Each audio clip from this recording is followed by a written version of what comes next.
puji syukur kehadiran Allah Subhanahu wa Ta'ala, serta salawat beriring salam kepada Rasul kita Nabi besar Muhammad Sallallahu Alaihi Wasallam. Pada hari ini kita berkumpul di ruangan kita yang sederhana ini adalah untuk menyampaikan Ibu calon guru penggerak Ibu Linda Batubara untuk menyampaikan aksi nyatanya dalam penyebaran dan pemahaman dan penerapan pengalaman budaya positif. Untuk itu kepada Ibu Lindawati Batubara agar sama-sama kita ikuti apa yang disampaikan. Warahmatullahi wabarakatuh. Waalaikumsalam warahmatullahi wabarakatuh. Yang saya hormati Ibu Kepala Sekolah, kemudian Bapak Ibu guru yang sudah berhadir di ruangan sederhana ini. Pertama sekali ucapan alhamdulillah yang sebesar-besarnya kepada Allah Subhanahu wa Ta'ala yang telah memberikan kita waktu kesempatan kita dapat lagi berkumpul di ruangan ini dalam rangka saya Lindawati Batubara CGP 11 akan melaksanakan diseminasi penyebaran pemahaman dan penerapan pengalaman budaya positif. Saya melaksanakan kegiatan ini karena memang kami ada tugas untuk melaksanakan diseminasi. Jadi saya harap supaya kita semuanya dapat mengikuti kegiatan ini dan mudah-mudahan nanti apa yang disampaikan bisa kita amalkan dan bisa menjadi suatu ilmu yang bermanfaat bagi kita semua. Jadi sekarang kita semuanya kita lihat ke layar. Adapun judul diseminasi saya hari ini adalah menyebarkan pemahaman dan penerapan pengalaman budaya positif.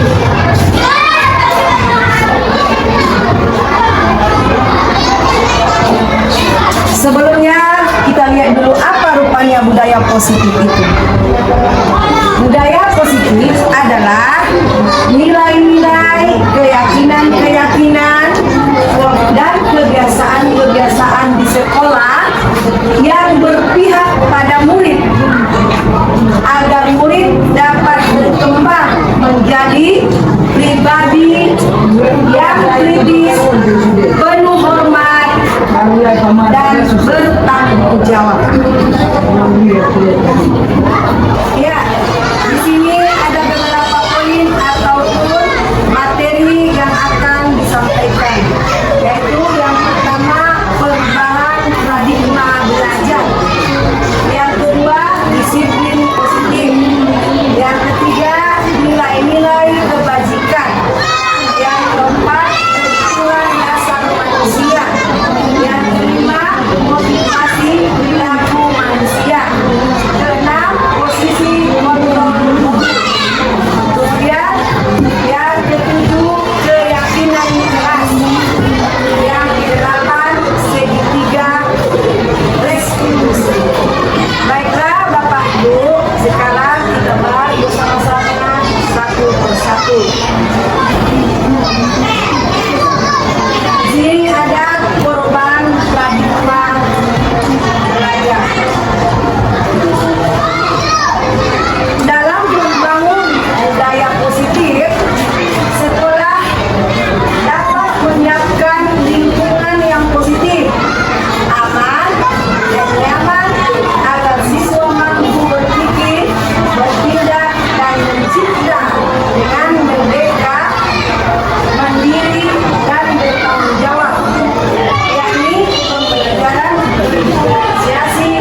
kita memandang sesuatu tidak sama. Jadi bagaimana supaya sama? Kita kadang-kadang perlu memahami orang. Oh mungkin dia berjalan dari sini, nah saya enggak, coba saya memahami dia dulu. Ya. Kemudian perilaku buruk dilihat sebagai suatu kesalahan. Itu stimulus respon. Kalau teori kontrol mengatakan semua perilaku memiliki tujuan. Jadi kalau misalnya ada anak-anak kita yang bersalah, bukan berarti berperilaku buruk, bukan berarti tidak salah. Pasti ada alasannya kenapa dia berbuat seperti itu. Dia pun gak mau berbuat salah, tetapi ada alasannya kenapa dia berbuat salah. Kemudian yang berikutnya, orang lain bisa mengontrol saya. Kalau teori kontrol mengatakan hanya Anda yang bisa mengontrol diri Anda. Contohnya misalnya kalau kita emosi sama anak-anak kan, kita mengharap anak itu mengerti sama kita. Gak bisa, kita sendiri yang harus mengontrol diri kita. Itulah maksudnya kata-kata di sini. Tidak ada yang bisa mengontrol kita, hanya kita yang bisa mengontrol diri kita masing-masing. Mau seperti apa kita yang mengontrol diri kita. Itulah maksudnya. Kemudian saya bisa mengontrol orang lain. Teori kontrol mengatakan Anda tidak bisa mengontrol orang lain. Kita tidak bisa mengontrol orang lain. Hanya diri sendiri yang bisa mengontrol dirinya sendiri. Kemudian yang berikutnya, pemaksaan ada pada saat rujukan gagal. Apa kata si teori kontrol? Kolaborasi dan konsensus menciptakan pilihan-pilihan baru. Maksudnya di sini misalnya kalau kita sudah membujuk gagal, akhirnya kita paksa. Kalau teori kontrol mengatakan jangan, apa solusinya? Kita cari kolaborasi untuk menciptakan pilihan-pilihan baru. Yang terakhir, stimulus respon mengatakan model berpikir menang kalah. Maksudnya kalau ada suatu masalah harus ada yang menang, harus ada yang kalah. Tetapi si teori kontrol mengatakan model berpikir menang-menang, harus menang-menang kita buat. Jangan ada yang salah, yang ada yang menang. Kita buat semuanya sama-sama menang. Ya, itulah mengubah paradigma yang disusun paradigma teori kontrol. Ya, lanjutkan. Ya, kemudian selanjutnya disiplin positif. Ini yang kedua tadi ya. Disiplin berasal dari kata disiplina yang artinya belajar. Disiplin mengacu pada disiplin tanggung jawab terhadap apa yang dilakukannya berdasarkan nilai-nilai yang diyakini. Ya, dari pengertiannya bisa kita pahami kan? Bahwa katanya disiplin itu tanggung jawab terhadap apa yang diyakininya. Kalau dia yakin bisa membuat PR, berarti dia harus tanggung jawab melaksanakan PR tersebut. Kemudian disiplin positif merupakan salah satu cara penerapan disiplin yang bertujuan untuk menumbuhkan kesadaran serta memberdayakan peserta didik tanpa imbalan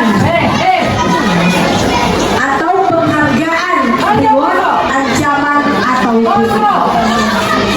Maksudnya di sini kita menanamkan disiplin positif ini mengharap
produktif, tidak merendahkan orang lain, memberikan yang terbaik dari diri.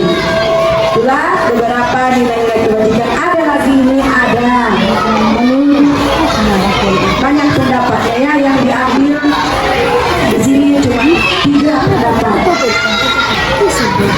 Kemudian materi berikutnya kebutuhan dasar manusia. Ini harus kita pahami sebagai guru. Kebutuhan dasar manusia perlu kita pahami untuk diri kita dan untuk murid-murid kita. Kebutuhan dasar manusia. Kebutuhan dasar manusia adalah unsur-unsur yang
kesenangan. Betul, yang sakit. Kita butuh kesenangan. Emang itu kebutuhan dasar kita bukan kesenangan. Saya pun baru tahu bahwa kita butuh humor, kita butuh bermain, kita butuh antusias, kita butuh tertawa. Jadi ini harus dikasih, harus kita kasih sama diri kita kebutuhan ini. Jangan kita buat nak terpenuhi. Bermain, waktu kita bermain misalnya kalau kita bermain, jangan malah diam aja, nikmatilah bermain itu. Ketika kita di sini, humor sama kawan-kawan, yang ada yang sedih, humor itu pasrah, humor. Belum ada yang diam gitu. Pas punya humor. Karena kenapa? Kita memang butuh itu, butuh kita kesenangan. Itu naluri. Saya ingin senang, rupanya itu harus dipenuhi rupanya. Jangan seperti misalnya kita punya uang, kata orang pandai ya, kita butuh makan yang enak, kita tahan, itu penyesalan. Berarti kita tidak memenuhi kebutuhan dasar kita di dalam kesenangan. Kemudian tertawa. Jadi kalau kita melihat orang tertawa, kita jangan marah ya. Rupanya dia memiliki kebutuhan dasar daripada tertawa. Oke. Lanjut. Ini yang keberapa tadi ini? Materi yang keempat. Motivasi perilaku manusia.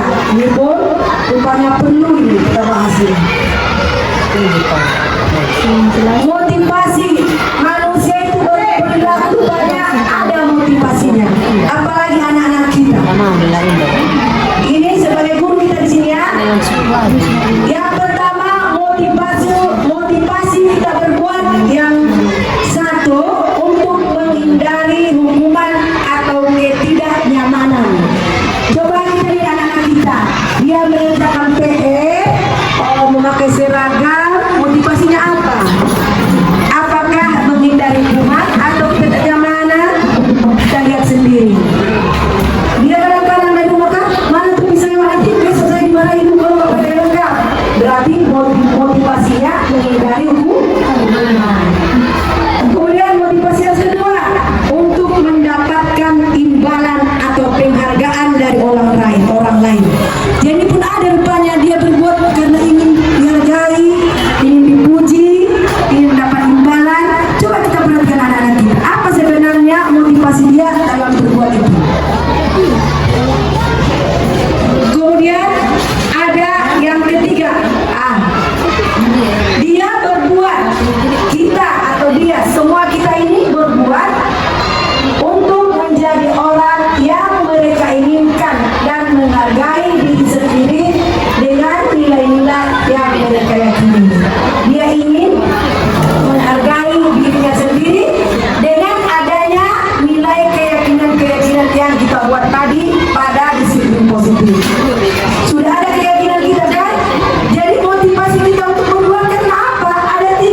restitusi, yaitu menciptakan kondisi murid untuk memperbaiki kesalahan.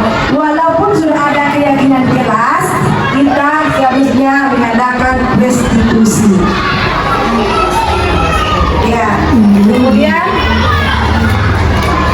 kita lanjutkan materi yang berikutnya, 5 posisi kontrol guru.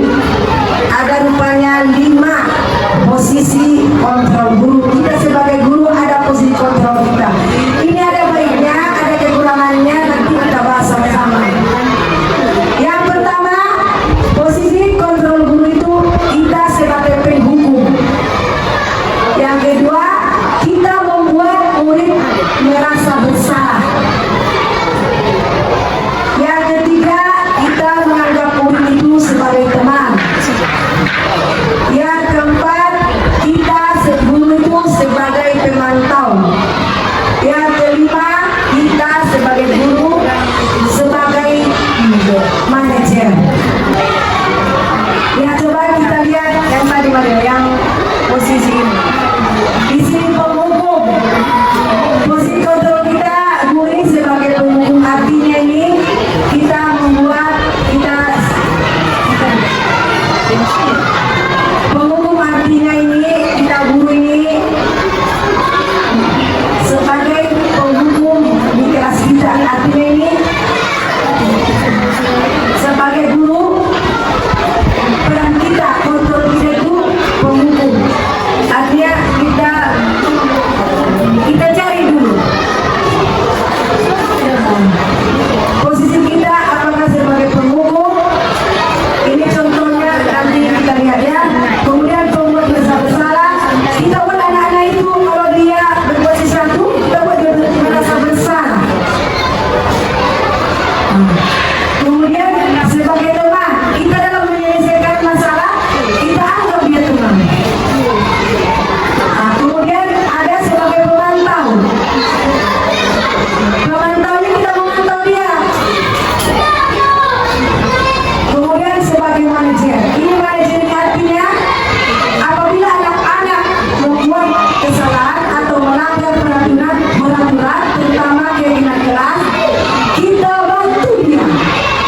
Kita bantu dia untuk menyelesaikan masalahnya dan bertanggung jawab untuk perbuatan yang dilakukannya. Dia yang mencari solusinya agar dia kembali ke seperti semula, tidak mengalami masalah. Ya, lanjut. Contoh penerapan 5 posisi kontrol guru. Kasus tidak memakai atribut lengkap saat upacara bendera. Coba kita lihat ini. Hormat pada bendera selama 1 jam. Itu namanya apa? Itu penghukum rupanya itu. Kalau kita buat anak-anak tadi dia tidak memakai atribut, kita suruh dia hormat bendera. Itu namanya kita sebagai guru kontrolnya penghukum. Posisi kita di sebagai penghukum. Kemudian kita buat dia, kita katakan sama dia, berapa kali ibu bapak harus memberitahu kamu selalu mengecewakan ibu. Paling itu posisi kita itu bukan sebagai membuat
jangan lupa lagi. Itu rupanya kalau kita bilang seperti cuma anak itu namanya kita memantau. Itu ada efeknya. Memang saat itu kita mau melakukannya, efek panjang ada. Ketika dia dipantau dia baru berbuat. Kemudian yang kelima, sebagai manajer kita bantu dia. Apa kamu tahu kesalahanmu, nak? Kita tanya. Kalau dia nggak tahu, kita kasih tahu. Coba tadi pagi kira-kira apa yang kamu perbuat? Ya lihat, tadi Bu, saya tidak memakai atribut. Itu baru. Bagaimana cara kamu memperbaiki kesalahanmu? Dia yang mencari solusinya sendiri. Mungkin besok Bu, saya lebih berhati-hati supaya besok saya menyiapkan atribut saya biar nggak ketinggalan. Jadi sekarang menurut kita, Ibu, kira-kira posisi kontrol yang mana yang harus kita pakai? Yang mana? Yang mana kita pakai? Pemantau, teman, berbuat merasa bersalah, manajer. Yang mana kita pakai? Ya, manajer. Kita bantu murid itu untuk menemukan solusi permasalahannya. Jangan dia kita hukum. Nah, kamu gak lengkap, kamu harus menghormat bendera. Tidak rupanya. Rupanya tidak seperti itu. Sebagai teman pun rupanya tidak baik. Karena kalau kita tidak ada, dia tidak berbuat. Jangan kita anggap murid itu teman kalau dia bersalah. Rupanya ada juga efeknya. Sebagai yang benar adalah sebagai manajer, kita bantu dia cara mengatasi masalahnya, kita bantu solusinya. Coba kita lihat ini ya, ada di sini soal mengenai pemahaman kita, apakah sudah kita pahami atau masih kurang? Ini ada pertanyaan. Posisi kontrol apakah aku? Saya kecewa sekali dengan kamu. Posisi kontrol apa ini? Coba.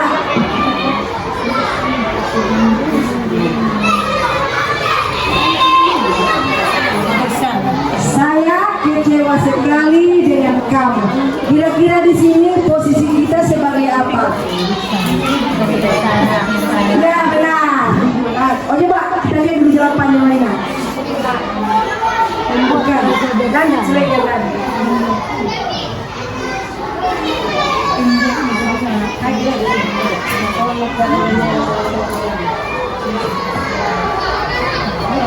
Lagi. Saya kecewa sekali dengan kamu. Kira-kira apa jawabannya tadi?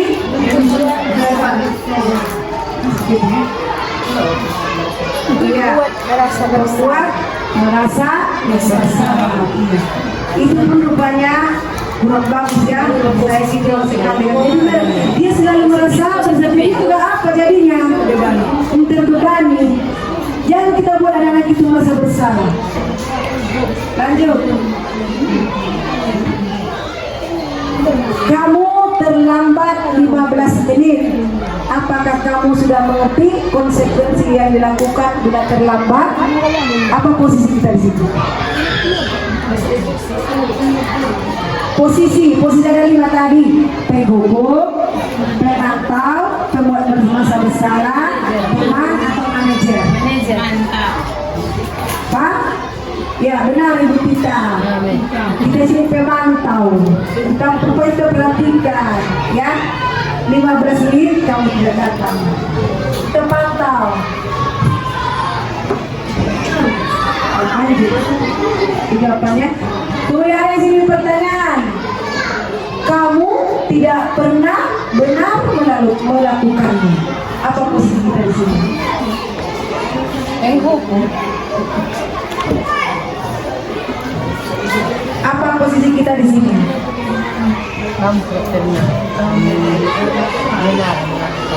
Coba Penghukum. Ya, hukum.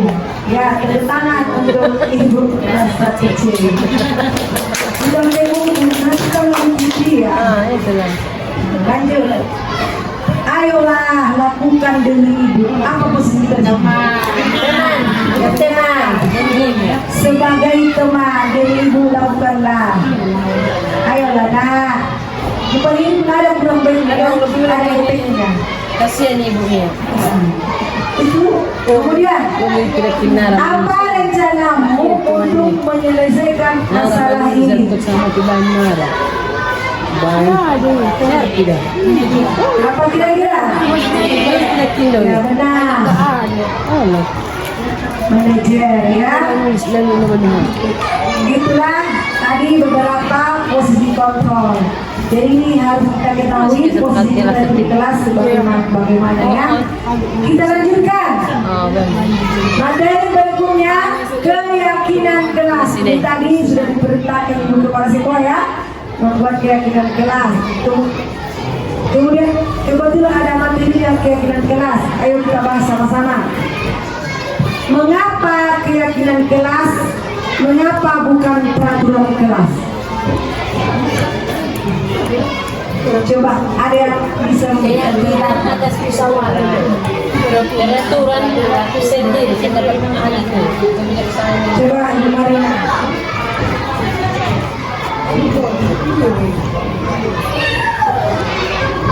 Kalau dia peraturan ibu itu belum ditetapkan atau belum dikasih tahu sama murid apa konsekuensinya atas pelanggaran yang telah dia perbuat. Tetapi kalau keyakinan kelas dia sudah didiskusikan bersama dengan murid-muridnya bahwasanya setiap dia melakukan pelanggaran maka akan mendapatkan konsekuensi atas apa yang telah diperbuat. Sekian, terima kasih. Ya, kita kasih aplaus dulu untuk ya tadi kata Ibu Marina kalau peraturan kelas itu benar, dia itu seolah-olah itu satu arah ya. Kita boleh mengatakan besok kita jam 8 harus semua di sekolah, atau kalau di kelas nggak boleh ribut, padahal harus sebelumnya. Itu mereka nggak tahu. Nah, kita aja yang membuat peraturannya. Seharusnya kita membuat keyakinan kelas. Apa itu keyakinan kelas? Keyakinan kelas itu adalah suatu, coba terangkan mana. Apa itu keyakinan kelas? Keyakinan adalah pembentukan keyakinan kelas, ya. Keyakinan kelas itu adalah suatu perbuatan yang kita lakukan karena kita yakin kita bisa melakukan. Jadi jangan dibuat keyakinan kalau nggak yakin kita melakukannya. Boleh, tapi itulah tadi ada dua prosesnya, ada konsekuensi, ada restitusi kan. Bagaimana Bu kalau dia melanggar keyakinan padahal sudah sepakati? Adakah masalah seperti itu? Tentu ada. Udah dibuat keyakinan kelas, tetapi dia masih melanggar. Apa solusinya? Nah, itulah kita kembali tadi posisi kontrol kita buat sebagai manajer. Kita cari solusinya, dia yang mencari sendiri solusinya supaya dia bisa kembali benar. Dan apa itu keyakinan kelas? Pembentukannya keyakinan kelas yaitu bersifat abstrak, ya, bersifat pernyataan universal, dibuat dalam pernyataan positif. Ini yang sering kita keliru ya. Rupanya disiplin positif itu, keyakinan kelas itu harus pernyataan positif, bukan negatif. Misalnya apa contohnya? Tidak boleh ribut ketika guru menjelaskan. Kita robalah kalimat ini menjadi positif. Apa kira-kira? Misalnya tidak boleh ribut ketika ibu menjelaskan. Apa kira-kira kalimat positifnya? Mendengarkan guru ketika menjelaskan. Iya benar. Mendengarkan guru ketika menjelaskan. Artinya di dalam pembuatan keyakinan kelas itu nanti kita kan membuat, jangan ada kata-kata yang negatif. Kita buat positif. Jangan ada kata jangan, tidak boleh, jangan membuang sampah sembarangan. Itu paling tidak bisa. Seharusnya buanglah sampah pada tempatnya. Itu sebagusnya. Itu yang bagus. Jangan ada kata jangan dan tidak. Itu katanya bersifat pernyataan negatif. Kita buat pernyataan positif. Walaupun dibilang anak-anak itu, ini bu, tidak boleh ini bu, kita luruskan, kan? Kita buat yang positif kalimatnya enak, gitu. Kemudian sesuai dengan keinginan kelas dari sekolah sehingga mudah diterapkan. Jadi keinginan kelas itu rupanya harus dari murid. Jangan sedikit pun kita tidak boleh dulu ikut campur. Kita tunggu dari mereka. Kita hanya meluruskan kalimatnya, menuntun. Kita harus menuntun kemana arah keinginan kelas yang mereka buat. Boleh kami usulkan, boleh. Bagaimana nak? Kalau ini kita tambah boleh, tapi kan harus ini tidak boleh. Harus dari murid, karena kita yakin akan mereka akan bisa melaksanakannya. Kemudian semua warga kelas atau warga sekolah dilibatkan saat membuat keyakinan kelas. Ya benar. Kalau di kelas harus ada guru, harus ada murid. Kalau keyakinan sekolah harus ada kepala sekolah, harus ada guru. Semua yang terlibat di sekolah ini, kalau kita membuat keyakinan sekolah harus ikut semuanya. Kalau bisa hadir semuanya gurunya, hadir gurunya semua. Jadi jangan ada saya nggak ikut. Saya nggak tahu kalau udah ada keyakinan kelas kita bu. Misalnya dia mengajarkan, tapi kan saya nggak ikut buatan keyakinan kelas. Jadi jangan sebab ada kata-kata seperti itu. Kita lanjutkan. Slide materi berikutnya.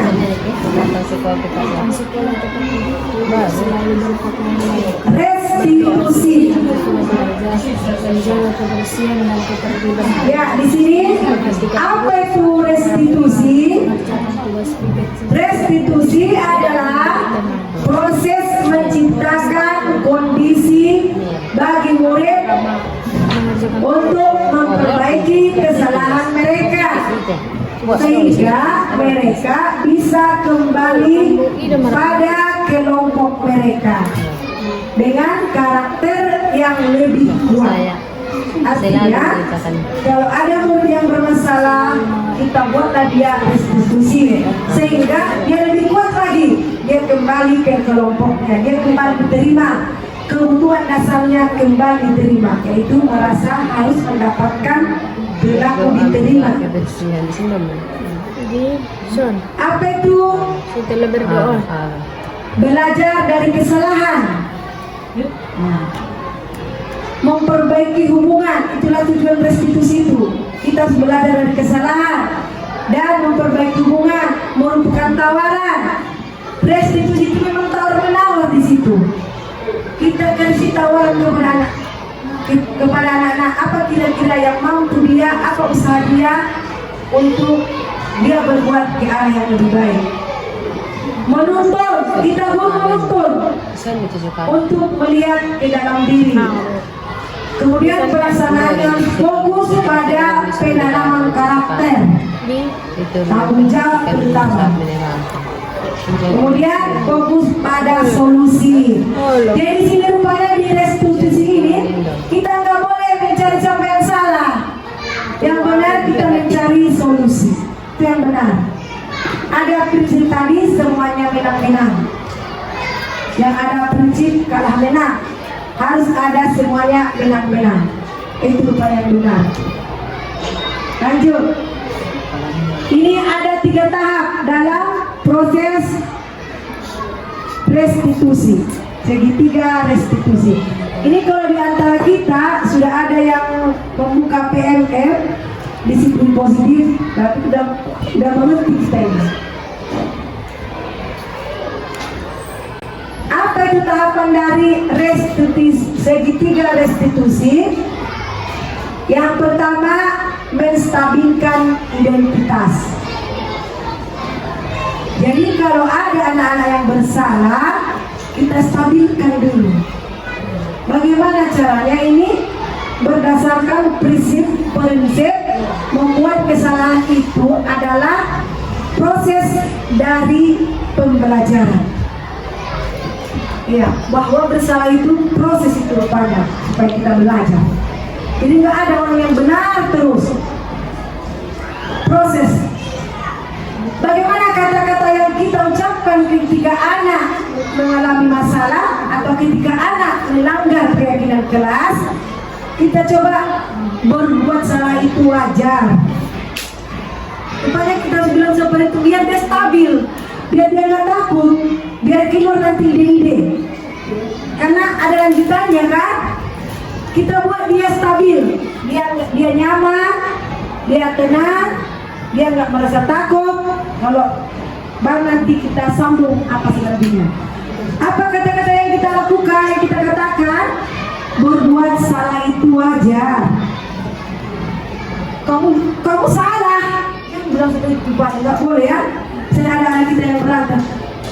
Kamu memang salah. Jangan disalahkan.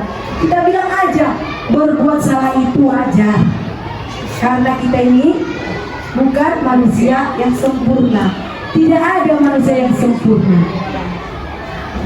Jadi ibu tidak mencari siapa yang salah, tetapi ibu ingin mencari solusi dari permasalahan ini.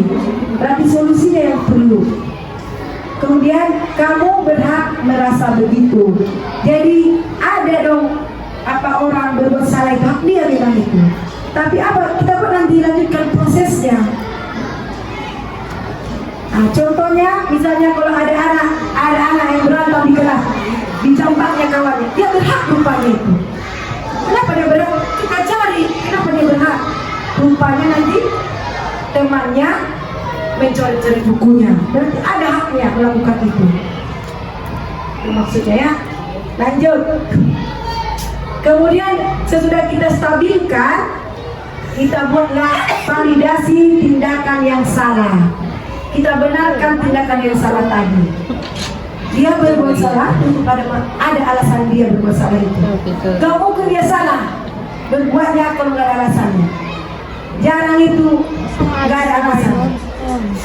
Berdasarkan prinsip setiap perilaku berupaya memenuhi suatu kebutuhan tertentu. Inilah tadi yang kita bahas duluan. Rupanya dia berbuat salah, kadang-kadang ada rupanya kebutuhan yang tidak terpenuhi. Dia ribut di kelas, recok nggak mau diam. Rupanya kita tanyakan ada kebutuhan dasarnya yang tidak dipenuhi.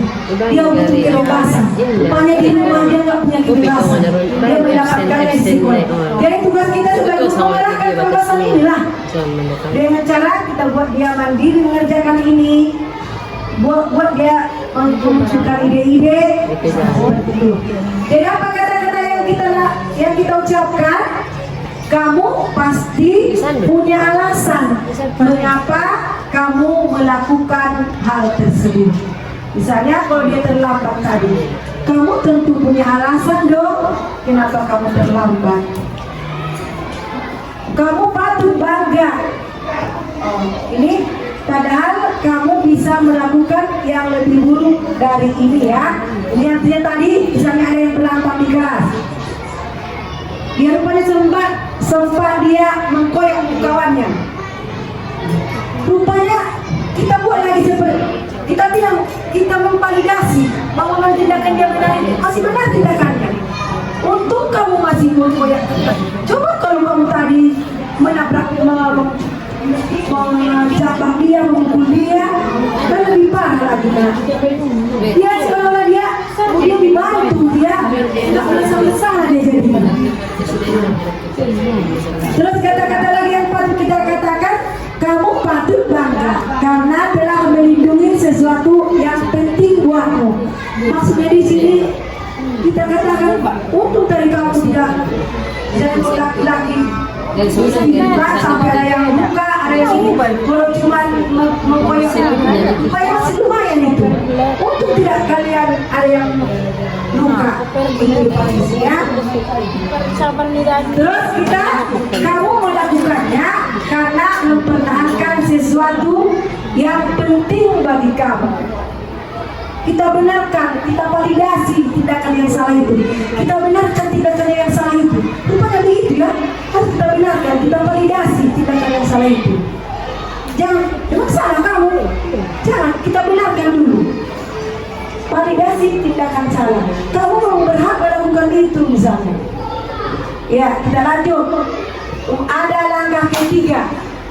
Di sini langkah berikutnya, tahap berikutnya menanyakan keyakinan. Ya, sesudah kita validasi tadi, kita menanyakan keyakinan berdasarkan prinsip teori kontrol bahwa pada dasarnya kita termotivasi secara intrinsik. Jadi kita mengharapkan anak itu motivasinya dari diri, jangan dari X, ya, dari luar. Apa kata-kata yang kita ucapkan? Apa keyakinan kelas kita yang sudah kamu langgar?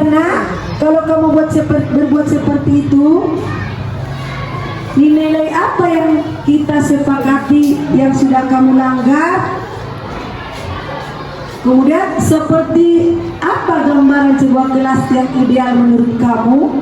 Apakah ribut atau lari-lari di dalam kelas itu merupakan gambaran kelas yang kita impikan? Kita arahkan dia. Kemudian kamu ingin menjadi orang yang seperti apa? Kemudian kita buat, kira-kira ada apa solusinya biar kamu tidak berbuat seperti itu? Nah, kita bantu dia. Kita posisi kita itu sebagai manajer. Kita bantu dia mengarahkan supaya dia tahu apa solusi yang diambilnya ketika dia berbuat, ketika dia melanggar keyakinan kelas. Kita buat proses restitusi segitiga. Coba apa tadi? Yang pertama, tahapan dari proses restitusi segitiga. Apa yang pertama tadi?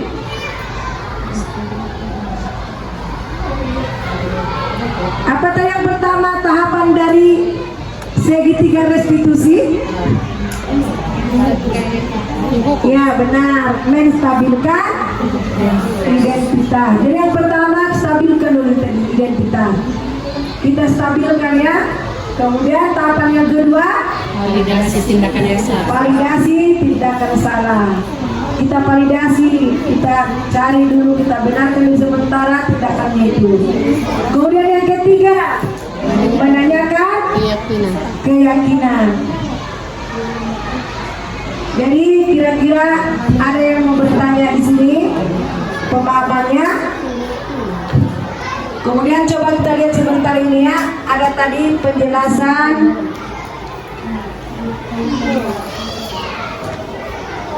Coba kita lihat di sini ya. Coba ini kita buat dulu, ada sebuah pertanyaannya untuk segitiga restitusi. Kita coba dulu apa kita sudah paham. Kita belum.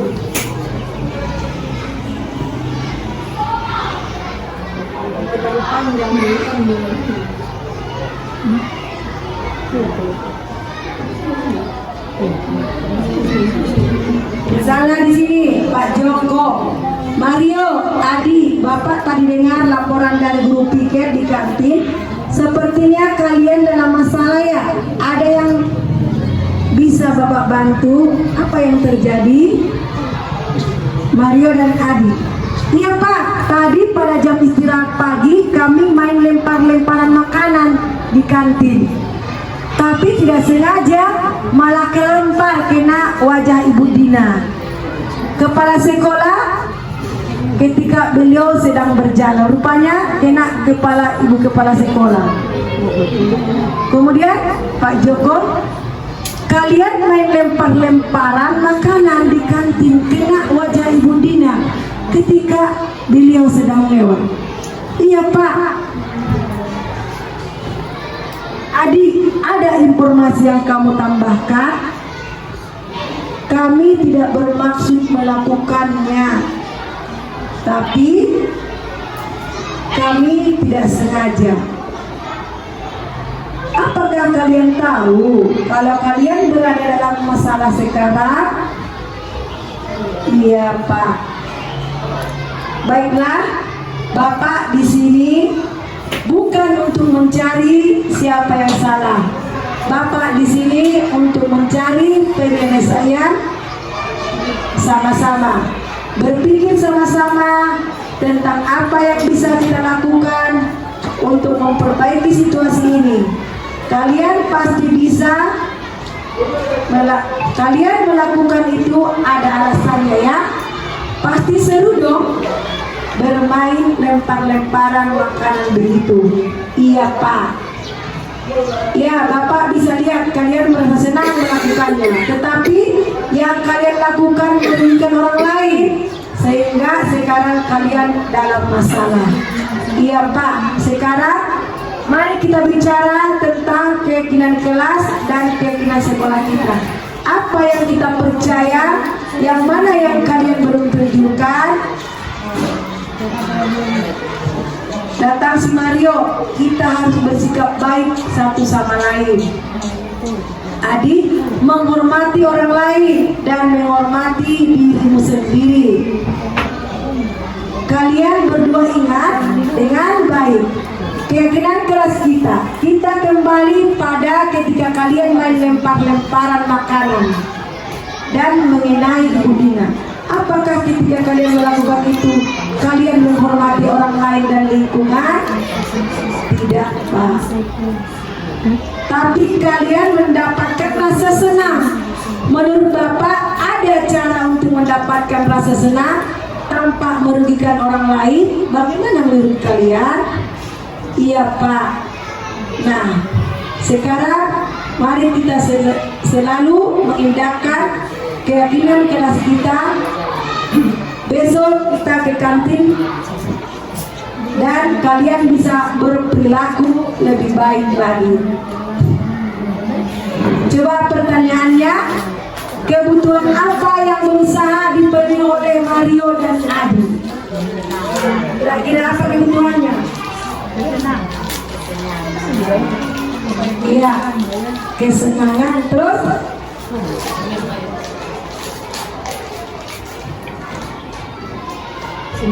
ya, kesenangan ini jawaban saya ini ya. Saya menjawab pertanyaan ini. Kebutuhan yang berusaha dipenuhi oleh Mario dan adalah kesenangan, di mana dengan main lempar-lemparan mereka dapat merasa senang. Berarti perlu dia kebutuhan dasarnya, senang hingga diperolehnya. Dengan begitu kebutuhan kesenangannya dapat diperolehnya. Tapi itulah dia karena nanti segitiga restitusi ya. Kemudian pertanyaan yang kedua,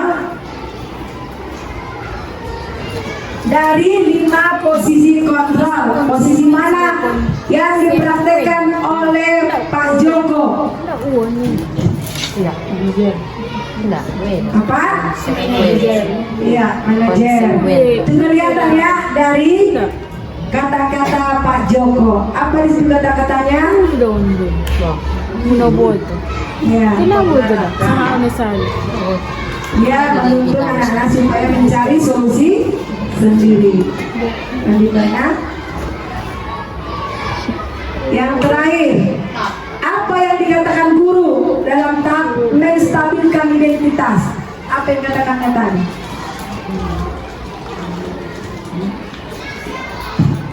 Mengambil bahwa kalian sudah mengetahui bahwa itu adalah sebuah kesalahan. Ya benar, kita stabilkan dulu ya. Apa kira-kira tadi? Coba buka, mari Bapak. Tidak mencari siapa yang salah. Nah, Bapak Tidak mencari siapa yang salah. tidak, itu tadi ya. Bapak tidak mencari siapa yang salah, tetapi kita mencari solusi. Kalau validasi tindakan apa? Kalian pasti melakukan itu, ada alasannya, pasti seru ya, main lempar-lemparan makanan begitu. Ya, Bapak bisa lihat kalian merasa senang melakukannya. Itulah kita katakan untuk memvalidasi tingkat kesalahan mereka. Kita benarkan sebentar kesalahan mereka itu. Rupanya mereka itu kurang di pemenuhan kebutuhan kesenangan. Dengan melempar-lempar mereka merasa senang. Kemudian sebagai manajer, apa yang kata pokok. Sekarang mari kita bicara tentang keyakinan kelas dan keyakinan sekolah kita. Ya. Coba kembali kita dengar ya slide-nya. Ya, di situ ada ucapan terima kasih.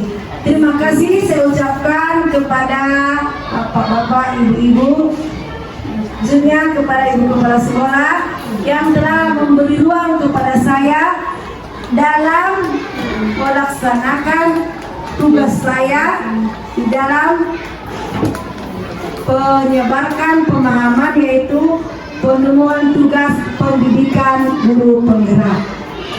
Sekian, kalau ada kata saya yang salah mohon dimaafkan. Dan seandainya ada ilmu yang kita peroleh dari pertemuan ini, mudah-mudahan ilmu itu berkah buat kita, ada manfaatnya buat kita, dan bisa kita terapkan di sekolah kita dan khususnya pada diri kita sendiri.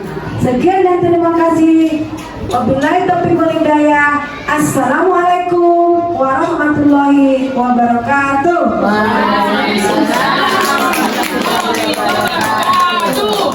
Kita belajar Pancasila, kita bernafas dalam sila-silanya. Halo, apa kabar anak ibu? Siapkah kalian belajar hari ini? Jadi hari ini kita mau membuat bagaimana impian kelas kita supaya kelas kita ini menjadi aman. Apa kira-kira keyakinan kelas kita yang bisa kita laksanakan seperti semalam ya? Apa kira-kira keyakinan kelas kita?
yang kita buat ada beberapa di situ.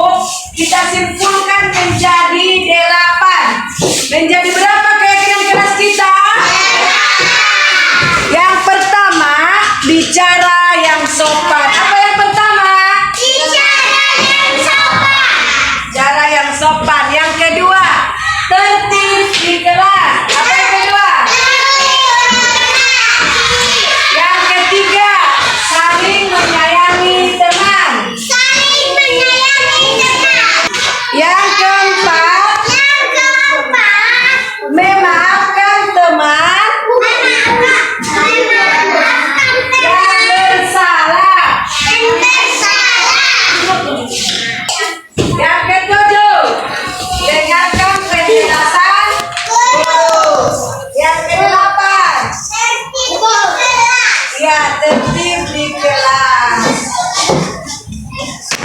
Jadi itulah keyakinan kelas kita. Nanti ibu mungkin dulu yang baru